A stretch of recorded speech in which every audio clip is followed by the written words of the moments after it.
사람들은 기도할 때 가장 먼저 성공을 떠올립니다. 이것은 매우 자연스러운 일입니다. 우리는 힘든 상황에 처해 있고 문제를 해결하고 싶으며 더 나은 내일을 원합니다.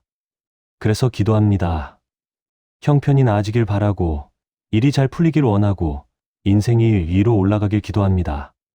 하나님, 이 사업이 잘 되게 해주세요. 하나님, 시험에 합격하게 해주세요. 하나님, 승진하게 해주세요. 하나님, 건강하게 해주세요. 하나님, 이 문제를 해결해 주세요. 우리의 기도 목록은 대부분 이런 것들로 채워져 있습니다. 필요한 것을 구하고, 원하는 것을 청하며, 바라는 것을 간구합니다. 이것이 잘못된 것은 아닙니다. 성경은 우리에게 구하라고 말합니다. 마태복음 7장 7절에서 예수님은 구하라 그리하면 너희에게 주실 것이요, 찾으라 그리하면 찾아낼 것이요, 문을 두드리라 그리하면 너희에게 열릴 것이니 하셨습니다. 우리의 필요를 하나님께 아뢰는 것은 당연합니다. 하지만 흥미로운 점이 있습니다. 제자들이 예수님께 우리에게 기도를 가르쳐 주소서 하고 요청했을 때 예수님이 가르쳐 주신 주기도문을 보면 우리가 기대하는 성공에 대한 내용이 거의 없다는 것입니다. 대신 그 중심에는 의외로 용서가 자리 잡고 있습니다. 주기도문을 자세히 살펴보십시오. 하늘에 계신 우리 아버지여, 이름이 거룩히 여김을 받으시오며 나라가 임하시오며 뜻이 하늘에서 이루어진 것 같이 땅에서도 이루어지이다. 이것은 하나님의 영광에 관한 것입니다. 오늘 우리에게 일용할 양식을 주시옵고, 이것은 일용할 양식, 즉 오늘 하루 필요한 것에 관한 것입니다. 그리고 그 다음에 나오는 것이 바로 용서입니다. 우리가 우리에게 죄 지은 자를 사하여 준 것 같이 우리 죄를 사하여 주시옵고, 예수님은 기도의 중심에 성공이 아니라 용서를 두셨습니다. 왜일까요? 왜 예수님은 기도의 핵심에 성취나 돌파가 아니라 용서를 두셨을까요?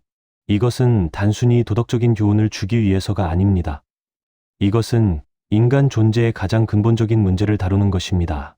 그 이유는 예수님이 보신 인간의 가장 깊은 문제는 환경의 부족이 아니라 관계의 단절이었기 때문입니다. 우리는 종종 문제의 본질을 잘못 진단합니다. 돈이 부족해서 문제라고 생각합니다. 기회가 없어서 안 된다고 생각합니다. 능력이 부족해서 실패한다고 생각합니다. 물론 이런 것들도 실제 문제입니다. 돈이 필요하고 기회가 필요하며 능력도 필요합니다. 하지만 이것들이 근본 문제는 아닙니다. 예수님이 보시기에 사람의 인생이 무너지는 진짜 이유는 돈이 없어서도, 기회가 없어서도 아니라 관계가 깨지고 마음이 굳어지며 결국 혼자가 되기 때문이라는 겁니다. 생각해 보십시오.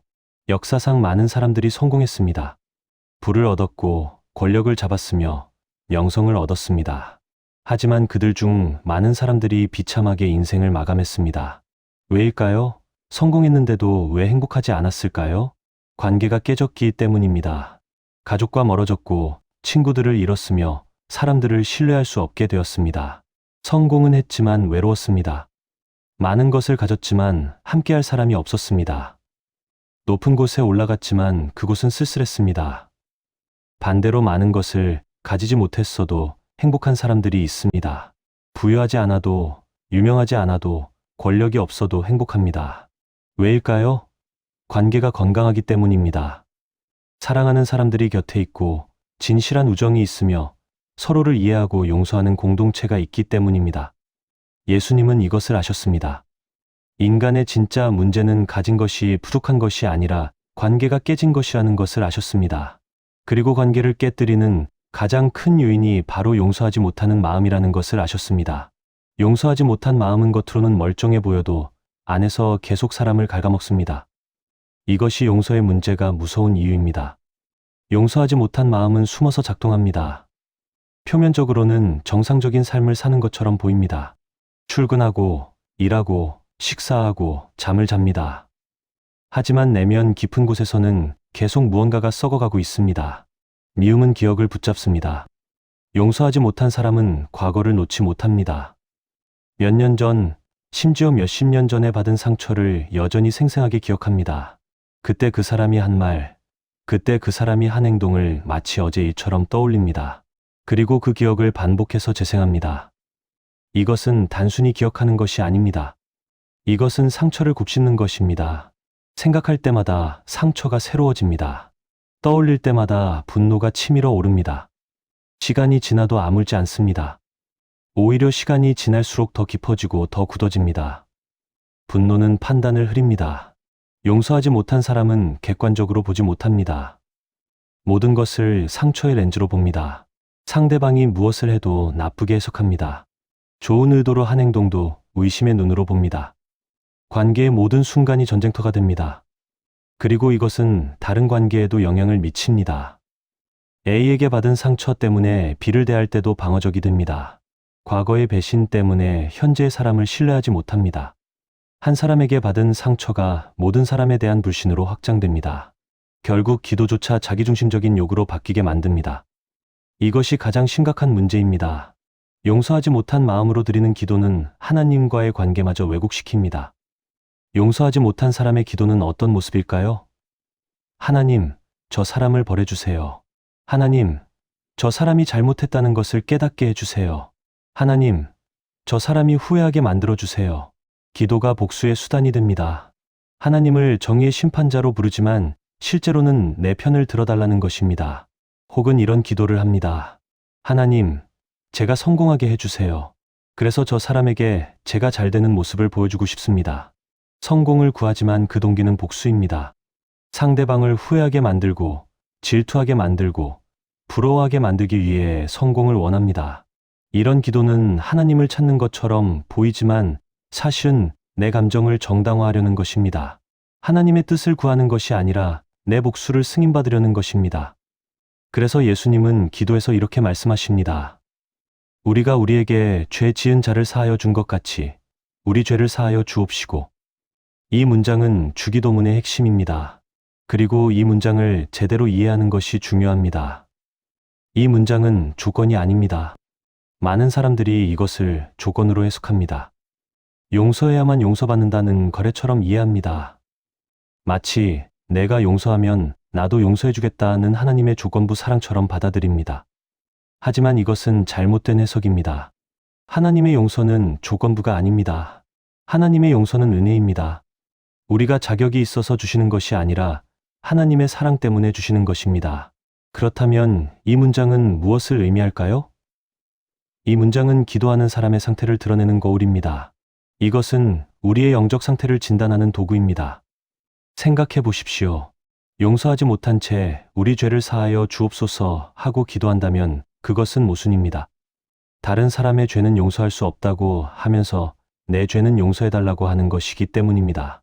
남이 나에게 한 잘못은 절대 잊을 수 없다고 하면서 내가 한 잘못은 하나님이 잊어주시기를 바라는 것이기 때문입니다.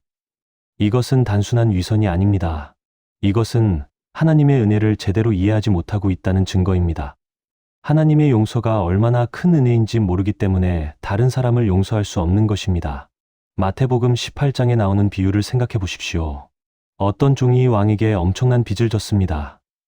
1만 달란트, 평생 일해도 갚을 수 없는 빚이었습니다. 하지만 왕은 그를 불쌍히 여겨 빚을 다 탕감해 주었습니다. 그런데 이 종이 밖에 나가서 자기에게 100데나리온 빚진 동료를 만났습니다. 100데나리온은 1만 달란트에 비하면 아주 작은 금액입니다. 하지만 그는 동료의 멱살을 잡고 빚을 갚으라고 요구했습니다. 이 비유가 바로 우리의 모습입니다. 우리는 하나님께 엄청난 빚을 졌습니다. 우리의 죄는 평생 갚아도 갚을 수 없는 빚입니다. 하지만 하나님은 그 빚을 다 탕감해 주셨습니다. 예수님이 십자가에서 우리의 모든 죄를 담당하심으로써 말입니다. 그런데 우리는 다른 사람의 작은 잘못을 용서하지 못합니다. 하나님께 받은 용서에 비하면 아주 작은 것인데도 용서하지 못합니다. 왜일까요? 하나님의 용서가 얼마나 큰지 깨닫지 못했기 때문입니다. 용서하지 못한 채 드리는 기도는 하나님을 찾는 것 같지만 사실은 내 억울함을 증명하려는 기도가 되기 쉽습니다. 하나님, 보시다시피 저는 피해자입니다. 하나님, 제가 얼마나 억울한지 아십니까? 하나님, 저 사람이 얼마나 나쁜지 보셨죠? 기도가 고소장이 됩니다. 반대로 용서를 붙잡은 기도는 내가 옳다는 자리에서 내려와 하나님 앞에 서는 기도가 됩니다. 하나님, 저도 용서받아야 할 죄인입니다. 하나님, 제게도 잘못이 있습니다. 하나님, 저도 다른 사람에게 상처를 준 적이 많습니다. 기도가 회개가 됩니다. 이 차이가 중요합니다. 전자는 하나님을 재판관으로 부르는 것이고 후자는 하나님을 아버지로 부르는 것입니다. 전자는 하나님께 판결을 구하는 것이고 후자는 하나님께 은혜를 구하는 것입니다. 예수님은 성공이 인생을 바꾼다고 보지 않으셨습니다. 이것은 매우 중요한 통찰입니다. 우리는 성공하면 모든 것이 해결될 것이라고 생각합니다. 돈이 생기면, 권력을 얻으면, 명성을 얻으면 행복할 것이라고 믿습니다. 하지만 성공은 상황을 바꿀 수는 있지만 사람의 내면을 바꾸지는 못합니다. 가난했을 때 미워하던 사람은 부자가 되어도 여전히 미워합니다. 실패했을 때 용서하지 못했던 상처는 성공해도 여전히 아픕니다. 성공한 사람도 여전히 미워하고 상처받고 무너집니다. 오히려 성공이 이런 문제들을 더 심화시킬 수 있습니다. 성공하면 더 많은 사람들이 나를 시기합니다. 더 많은 배신을 경험합니다. 더 깊은 외로움을 느낍니다. 역사를 보십시오. 얼마나 많은 성공한 사람들이 비참하게 삶을 마감했습니까? 얼마나 많은 부자들이 불행했습니까? 얼마나 많은 권력자들이 외로웠습니까? 성공이 그들을 구원하지 못했습니다. 하지만 용서는 다릅니다. 용서는 과거를 다시 쓰는 것이 아니라 과거가 더 이상 현재를 지배하지 못하게 만드는 힘입니다. 이것이 용서의 능력입니다. 용서는 과거를 지우지 못합니다. 일어난 일은 일어난 것입니다. 받은 상처는 사실입니다. 당한 불의는 현실입니다. 용서한다고 해서 이런 것들이 없었던 일이 되지는 않습니다. 하지만 용서는 과거가 현재를 지배하는 것을 멈추게 합니다. 용서하지 않으면 과거가 현재를 계속 지배합니다. 10년 전에 받은 상처 때문에 오늘도 분노합니다. 20년 전에 당한 배신 때문에 지금도 사람을 신뢰하지 못합니다. 과거가 현재를 인질로 잡고 있는 것입니다. 하지만 용서하면 과거는 과거가 됩니다. 여전히 기억할 수 있습니다. 하지만 그 기억이 더 이상 나를 통제하지 못합니다. 여전히 아플 수 있습니다. 하지만 그 아픔이 더 이상 내 모든 관계를 독살하지 못합니다. 그래서 예수님은 기도의 중심에 용서를 두셨습니다. 기도의 목적은 문제를 해결하는 것이 아니라 사람을 회복시키는 것이기 때문입니다. 우리는 기도를 문제 해결의 수단으로 봅니다.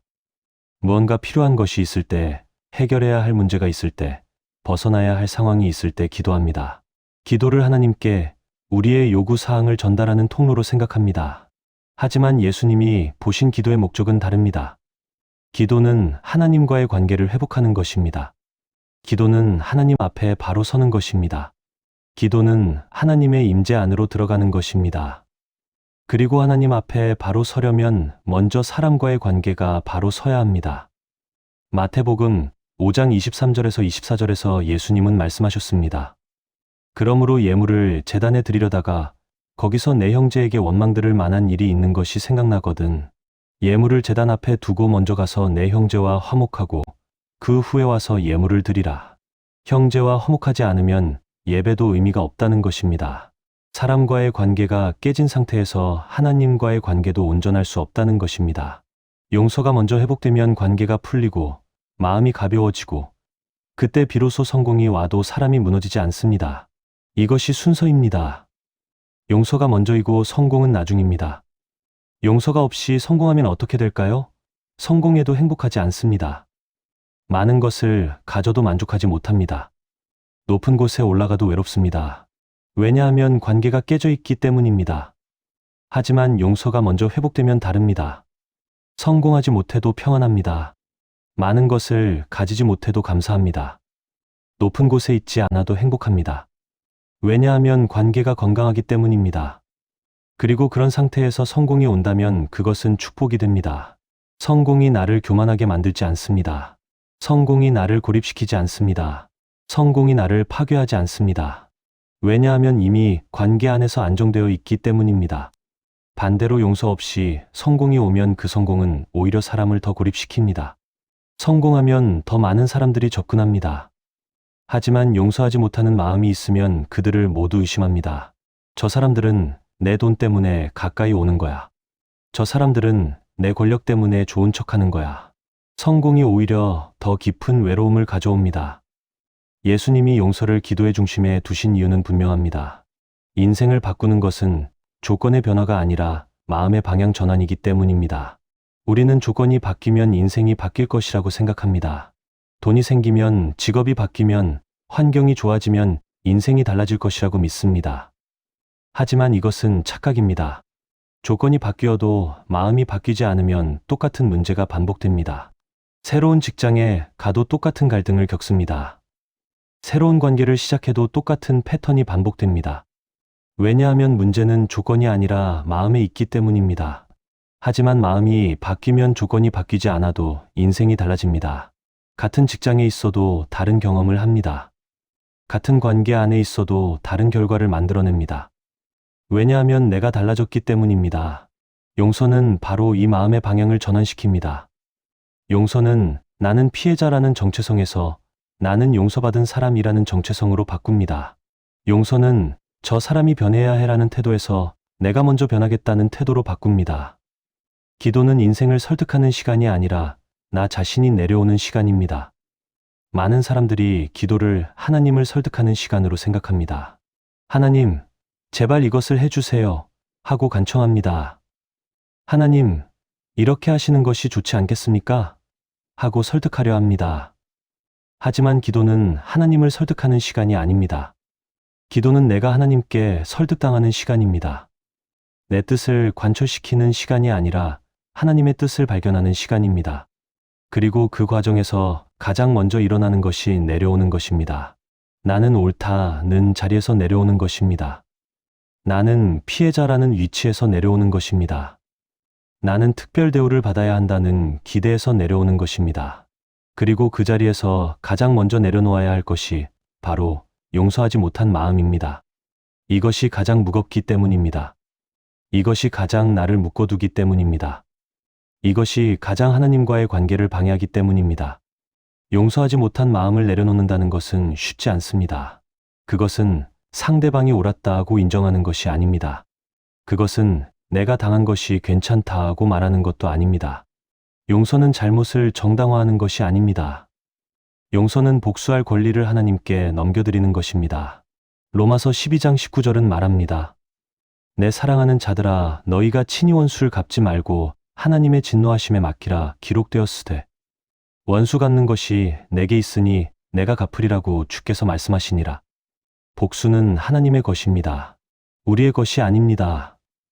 우리가 복수하려고 하면 정의롭지 못합니다. 감정적이 됩니다. 과하게 됩니다. 하지만 하나님은 완전히 정의로우십니다. 완전히 공평하십니다. 그래서 복수를 하나님께 맡기는 것이 옳습니다. 용서하지 못한 마음을 내려놓는다는 것은 이제 나는 이 사람을 위해 복수하지 않겠습니다. 하나님께서 공의롭게 처리하실 것을 믿습니다. 하고 고백하는 것입니다. 이것이 용서의 시작입니다. 그리고 한 걸음 더 나아가면 그 사람을 위해 기도할 수 있게 됩니다. 이것은 더 어렵습니다. 나에게 상처 준 사람을 위해 기도한다는 것은 인간적으로 불가능해 보입니다. 하지만 예수님은 이렇게 가르치셨습니다. 마태복음 5장 44절입니다. 나는 너희에게 이르노니 너희 원수를 사랑하며 너희를 박해하는 자를 위하여 기도하라. 원수를 사랑하고 박해하는 자를 위해 기도하라는 것입니다. 왜 이렇게 하라고 하셨을까요? 그들을 변화시키기 위해서입니까? 물론 그것도 있습니다. 하지만 더 중요한 이유는 나를 변화시키기 위해서입니다. 누군가를 위해 진심으로 기도할 때 그 사람을 미워하기 어렵습니다. 그 사람의 구원을 위해 기도할 때, 그 사람의 회복을 위해 기도할 때, 그 사람의 축복을 위해 기도할 때 내 마음이 부드러워집니다. 미움이 녹습니다. 분노가 잦아듭니다. 이것이 용서의 능력입니다. 용서는 상대방을 바꾸는 것이 아니라 나를 바꿉니다. 용서는 상황을 바꾸는 것이 아니라 내 마음을 바꿉니다. 용서는 과거를 바꾸는 것이 아니라 미래를 바꿉니다. 그래서 예수님은 기도의 중심에 용서를 두셨습니다. 성공을 구하기 전에 용서를 구하라고 하셨습니다. 환경의 변화를 구하기 전에 마음의 변화를 구하라고 하셨습니다. 이것이 올바른 순서입니다. 먼저 용서입니다. 먼저 관계의 회복입니다. 먼저 마음의 치유입니다. 그런 다음에 성공입니다.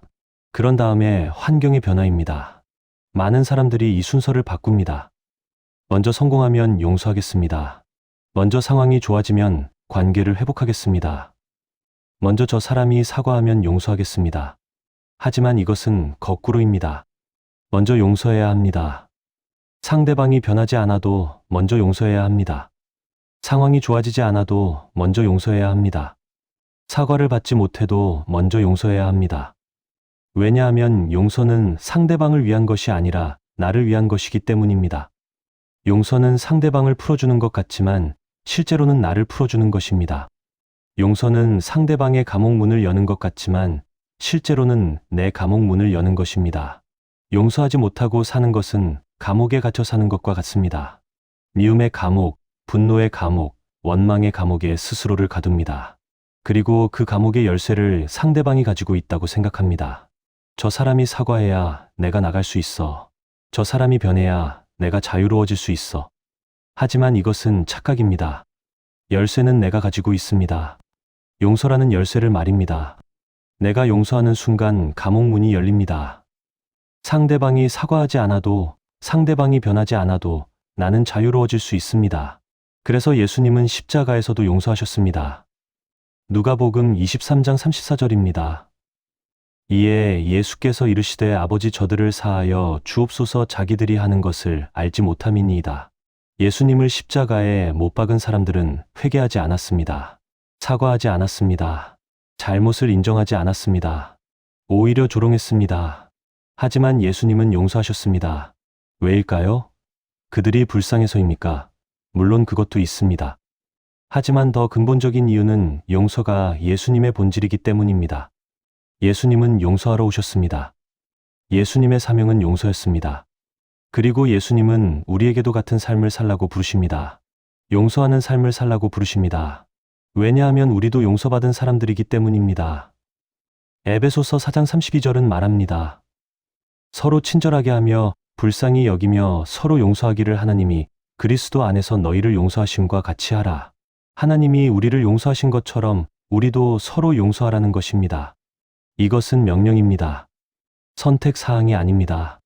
가능하면 용서하라가 아니라 용서하라입니다. 쉬우면 용서하라가 아니라 하나님이 용서하신 것처럼 용서하라입니다. 하나님은 우리를 어떻게 용서하셨습니까? 조건 없이 용서하셨습니다. 우리가 자격이 있어서가 아니라 사랑하셔서 용서하셨습니다. 우리가 먼저 회개해서가 아니라 먼저 사랑하셔서 예수님을 보내셨습니다. 로마서 5장 8절처럼 우리가 아직 죄인 되었을 때 그리스도께서 우리를 위하여 죽으심으로 하나님께서 우리에 대한 자기의 사랑을 확증하셨느니라. 우리가 아직 죄인일 때, 아직 회개하지 않았을 때, 아직 하나님을 사랑하지 않았을 때 하나님이 먼저 우리를 사랑하셨습니다.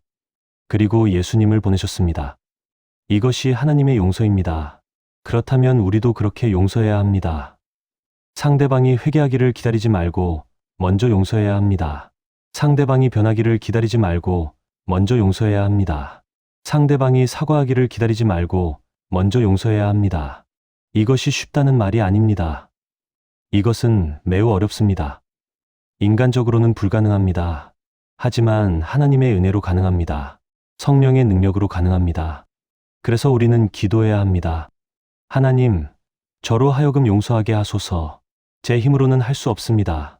주님의 도우심이 필요합니다. 이렇게 기도할 때 하나님께서 우리 마음을 변화시켜 주십니다. 처음에는 억지로 용서하는 것처럼 느껴질 수 있습니다. 마음이 따라오지 않을 수 있습니다.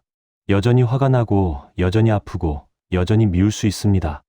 하지만 계속 용서하기로 선택하십시오. 계속 기도하십시오. 그러면 하나님께서 서서히 마음을 바꿔주십니다. 어느 날 깨닫게 됩니다. 나는 더 이상 저 사람을 미워하지 않는구나. 나는 더 이상 저 사람에게 복수하고 싶지 않구나. 나는 이제 자유로워졌구나. 이것이 용서의 열매입니다. 그리고 그때 비로소 진짜 기도가 시작됩니다. 용서하지 못한 마음이 방해하지 않는 기도, 억울함이 흐리지 않는 기도, 복수심이 왜곡하지 않는 기도가 시작됩니다. 그때의 기도는 다릅니다. 하나님, 제게 복수해 주세요가 아니라 하나님, 저를 치유해 주세요입니다. 하나님, 저 사람을 버려주세요가 아니라 하나님, 저 사람을 축복해 주세요입니다. 하나님, 제가 옳다는 것을 증명해 주세요가 아니라 하나님, 저를 변화시켜 주세요입니다. 이런 기도를 드릴 때 하나님께서 응답하십니다. 우리가 구하지 않은 것까지 주십니다. 우리가 상상하지 못한 방식으로 역사하십니다. 예수님은 성공이 아니라 용서를 기도의 중심에 두셨습니다. 왜냐하면 진정한 성공은 많이 가지는 것이 아니라 자유로워지는 것이기 때문입니다. 진정한 축복은 높이 올라가는 것이 아니라 깊이 사랑하는 것이기 때문입니다.